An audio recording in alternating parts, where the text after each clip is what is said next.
Jillian Bow.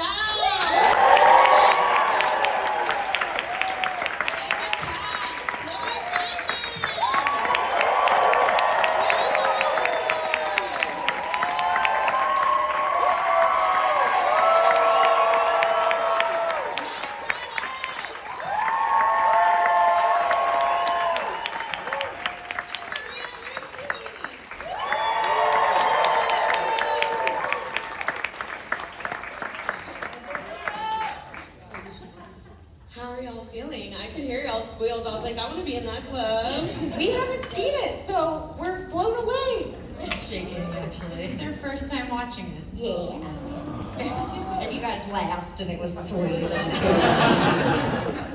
was wonderful.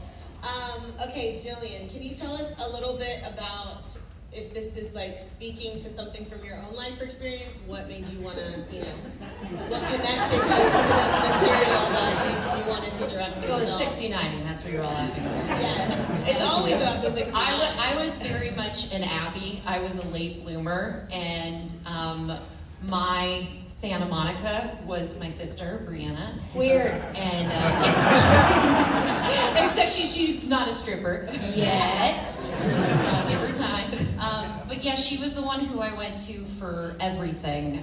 Every awkward question about what was happening to my body, every single thing that happens to you when you're a young woman and you have no idea what's going wrong with you or going right. And she actually gave me my very first thong at 13, and she gave me my last thong. It was the same thong at 13. That was the only thong I've ever had. But yeah, I was just so in love with the idea of this female friendship story. I also love that it's a coming of age story for two different age groups that are very close in age, but are going through their own journey. And yeah, also I added a lot of Catholic shame because that's where I came from. I grew up Catholic and went to Catholic school, and it was very shameful if you thought of yourself as a sexual being. So I thought that was a pretty good setup for someone who is probably very good and easily can Google what 69 is, but might have some deep rooted shame. Yeah. Yeah, shame. We've all got it.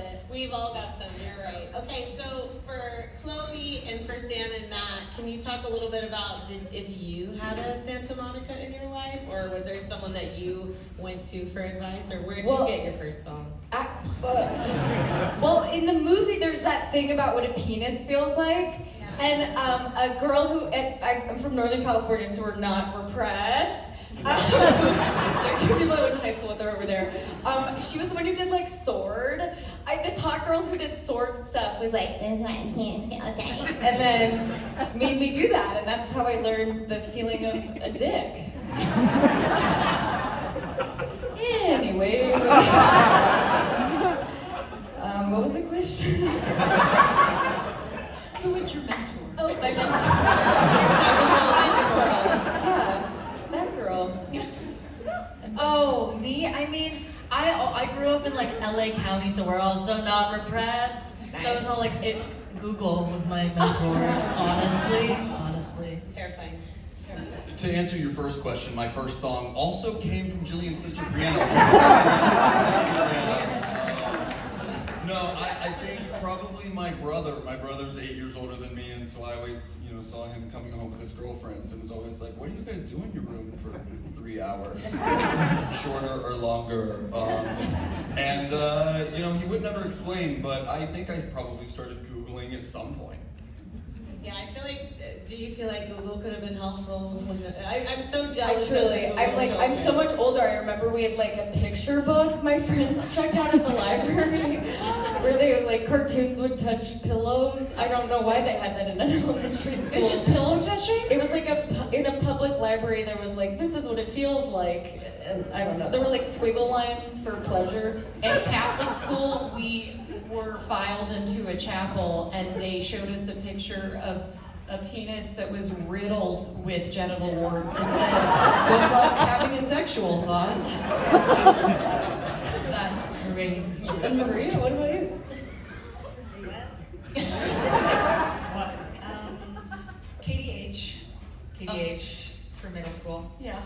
But she just, Everyone knows Katie. I know, you know what I mean? She just said things like really confidently though, so I think I did mislearn a couple of things. But I won't disclose what they are. I love it. Discovery. Okay, Sam and Chloe, you know, this film is obviously, it's starting as the idea of being a teen sex comedy, but then it kind of grows into more of a heartfelt comedy about female friendship. Can you talk a little bit about how your dynamic was built and what scenes like really stood out to you during filming that made you feel like, yeah, this is gonna work, this is gonna be special? I mean, for me, it was the car scene. That was my audition scene. And it was just kind of like something, when we did it, where I was like, okay, I know what this is. And being able to just like bounce off of her energy was just very fun. And our dynamic, I mean, I'm in college right now. I'm playing hooky from NYU. Don't tell anyone. Don't tell professors. And I'm an alum from the same school. So we have a lot of the same teachers. So there was like already a mentorship of 18 to 19, whatever that like coming of age opera is. No offense. Yeah, opera. It was for me. So there was that so natural, but like you remind me of me, and you remind me of my sister, and you just look into your eyes. You're just such a beautiful actor, and it was just like it's the easiest thing to fall in love with Sam. You watch this movie, truly. I love y'all's love. Can all of you share a little bit of like maybe, obviously there's so many funny moments in this, and like that opening scene, I just love it so much. What were some of your favorite moments from on-set filming? Ooh, I mean, there's so many, but the day that stands out to me the most is your first dance scene at Diamond Dolls. Your intro scene was unbelievable. It was so funny because we had probably 15, 20 male background artists, and they were so respectful. We just kind of like shook. I was like, well, you can look at it. $dollars. I'm right in front of you. Just take a peek for But then right behind them was me and Brianna and your sister Emma and all these women, and then Travis Wall, our choreographer, who's the best. And we were all just shouting so much for you and just cheering you on. It was so empowering. So that was a beautiful moment. And my sister is like, yes, cunt, yes, bitch. Really cool. Yeah. For all of y'all, did you have any favorite moments on set? Go ahead, please. I mean, one of my favorite moments, I don't think it made it in, but it was the first day of shooting, and it was the extra scene that we had enough time for because the crew was amazing and we got all of our stuff done in time. And it was this, shout out crew, shout out Maria. And it was this scene where I was going through the picnic tables being this new flirty Abby, and I couldn't stop laughing throughout the whole time. And it was my first day shooting, and I was like, hey, hot stuff, you look good with that Lunchable. And it was like awful, awkward, but so funny that I just couldn't stop laughing. It was so fun. I think for me, also shout out Travis Wall for teaching me a backflip, and Meredith Richardson, our stunt coordinator. I think that was something I went to Travis and I was like, Travis, I want to do a backflip in this movie. He was like, I don't know where, but we'll make it work. And how quickly did you learn? 2 30-minute sessions. Isn't that crazy? And we did the backflip. It was either that, equally that, or playing bananagrams on the stage at a strip club. One of the two. My favorite moments. Yeah.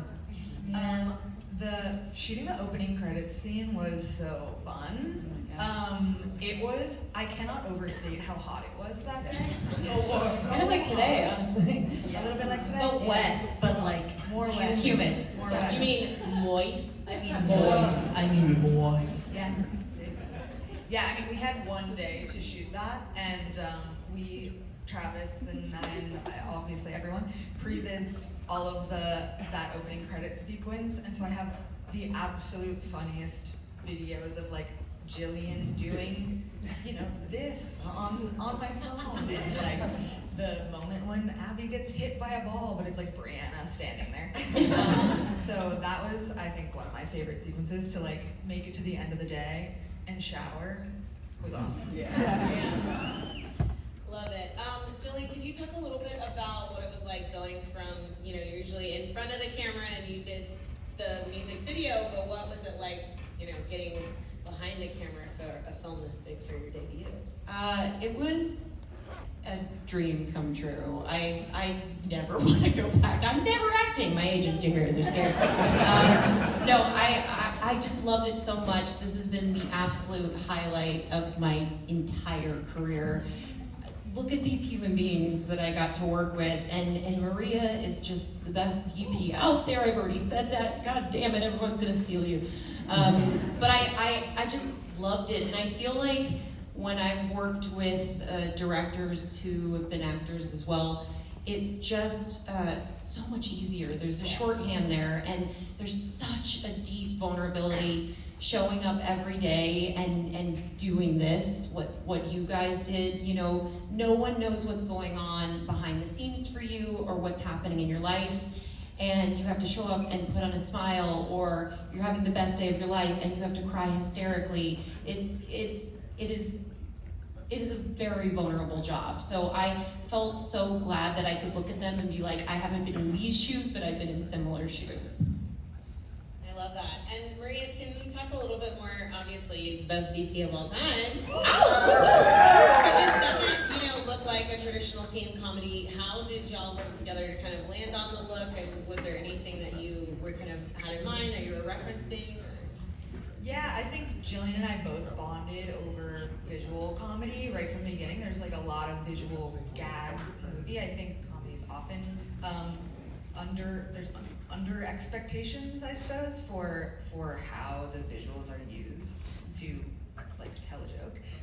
So we looked at a ton of teen comedies. My favorite is 10 Things I Hate About You. I think that movie has so much scope. There's these like huge wide shots. They like really go for it with their big sequences. So we took something like that and we were like, okay, how can we combine that scope but also have these kind of more tender Lady Bird-esque moments? So in trying to fit those together, we found Licorice Pizza, actually. That became a visual kind of anchor for us and helped us to choose anamorphic lenses to shoot it, because it creates this feeling that, this is the biggest thing that's happening in the world to them, but the second they have like an intimate moment together, there's like a softness and a texture to it that I think sets it apart from some more modern teen comedies. Definitely. That looks beautiful. Congratulations. Sam, can we talk a little bit about Abby's transformation in this? Obviously, in some of those old classic films, there's it's a little more traditional, like throw off your glasses, you're transforming into the. You're a woman now. Yes, right. And then you're the prom queen, right? But what was it like? And I feel like obviously it was very intentional. Why was it important to y'all to do it this way? Absolutely. I mean, Jillian and I talked about this before, the whole glasses, ponytail off, and like, that's so unrealistic, but that's also like the kind of standard we grew up with. And I was never that kid. I was never real thin. I was never like the prom queen. And it was just, I feel like it's such an important perspective to show a coming of age, because coming of age doesn't have to mean you're ugly, now you're beautiful, now you're wanted. It could be, I want to take up as little space as possible, but now I like myself. And that confidence, that love for yourself is what attracts other people to you. The way that when you step into a room and you know who you are, that's when people want to be your friend, It's not like a superficial, like, oh, they're pretty now, let me talk to them. It's also like not real life. So I think that was such an important thing, and was so grateful that Jillian even brought that up, because no one talked about it. No one said it out loud that standard was wrong, and what can we do to disrupt that? I love Do better. Yeah, like do better. How do we do better? And Jillian did it better.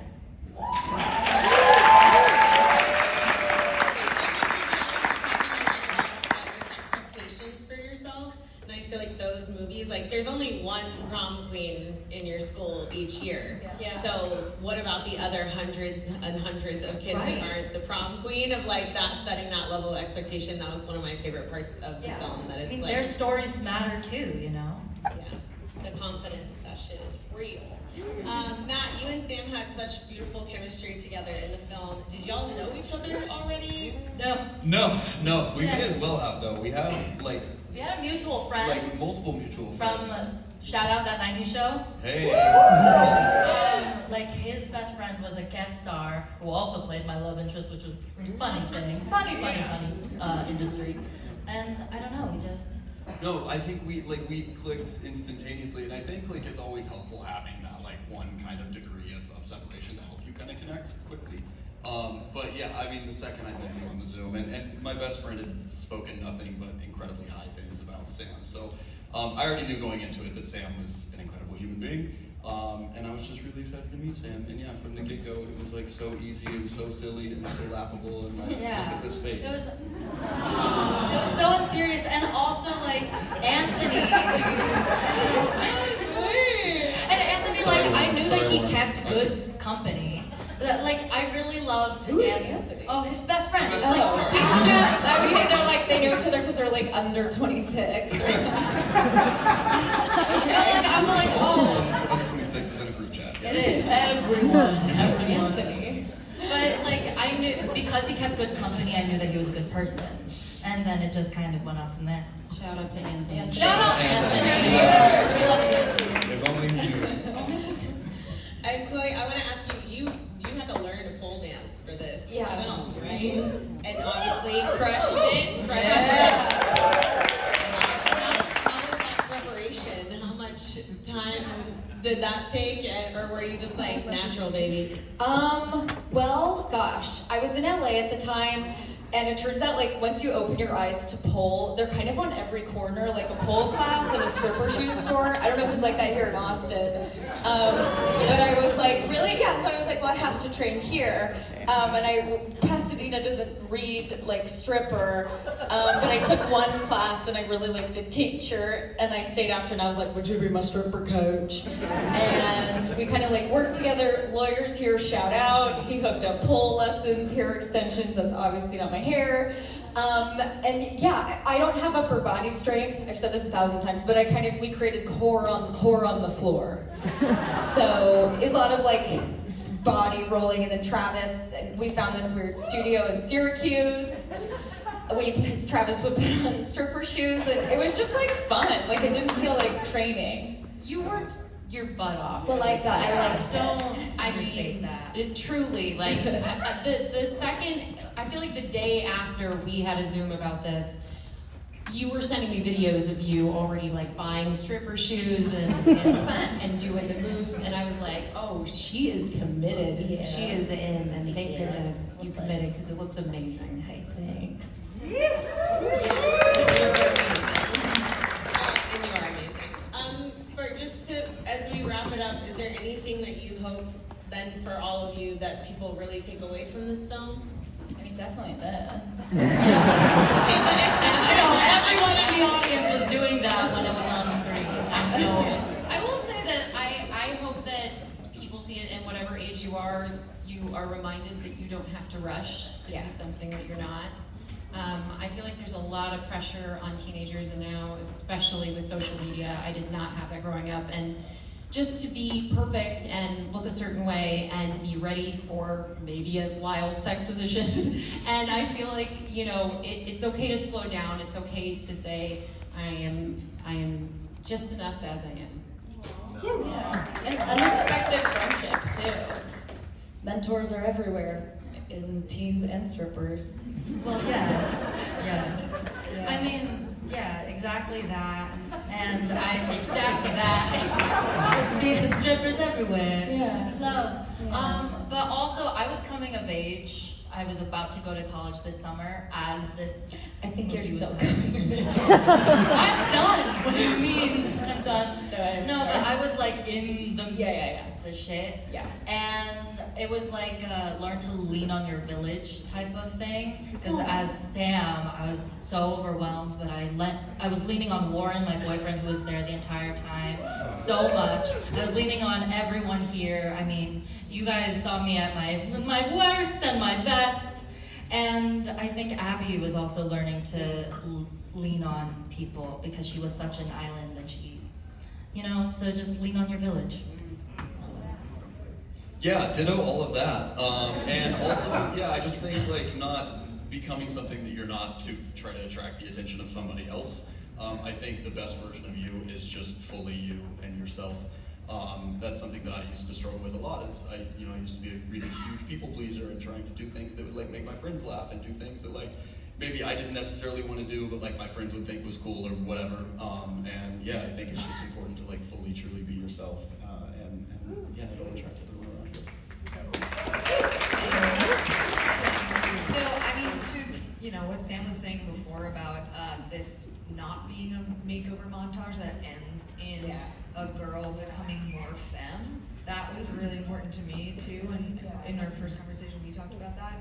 I think people can look however they want, and it's more about your confidence than it is about like certain expectations around what your gender is, I suppose. Yeah. So that part was really important to me. You're here. Yeah.